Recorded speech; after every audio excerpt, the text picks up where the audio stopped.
అంటే ఫస్ట్ బుద్ధుడు దేవుడు కాదు, తర్వాత బుద్ధుడు దేవుడు అయ్యాడు. దేవుడు అయ్యాక ఏముండాలి? పవర్స్ ఉండాలి కదా. That is called tantric worship.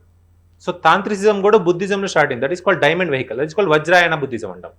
That Buddhism is called Vajrayana Buddhism. ఎప్పుడైతే ఈ వజ్రాయన బుద్ధిజం వచ్చిందో ట్రేడ్ అండ్ కామర్స్ ఎంటర్డ్. ఆ టైంలో ట్రేడ్ అండ్ కామర్స్ బాగా జరుగుతుంది కదా, which was the trade and commerce కాస్త పక్కన సౌత్ ఈస్ట్ నేషన్స్కి వెళ్ళింది. సౌత్ ఈస్ట్ నేషన్స్కి వెళ్ళడం వల్ల ఏంటంటే they also accepted this. Tantric worship ఉంది, బాగుందని వాళ్ళు యాక్సెప్ట్ చేశారు అనమాట. సో వాళ్ళు they have imbibed this religion. What religion?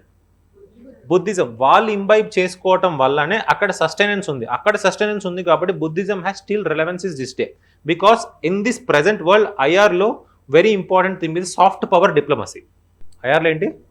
Soft power diplomacy based on your cultural context. So ఇప్పుడు నువ్వు సౌత్ ఈస్ట్ నేషన్స్ అన్నింటినీ నీ గ్రిప్లో పెట్టుకో. లైక్ ఇండియా కనుక గ్రిప్లో పెట్టుకోవాలి, లేకపోతే వాటిని నువ్వు మెప్పించాలి అంటే you can play a card with the Buddhism. What India is doing is at present moment is they playing a card with the Buddhism. Reason ఏంటంటే మా దగ్గర స్టార్ట్ అయింది, మేము మీకు ఇచ్చాము. మీ రిలీజన్ మీకు ఇంత టాప్ రిలీజన్ ఉండడానికి కారణం మేము ఇచ్చాం కదా మీకు. So unit to exchange. So we are using a soft diplomacy again playing in the trade and commerce.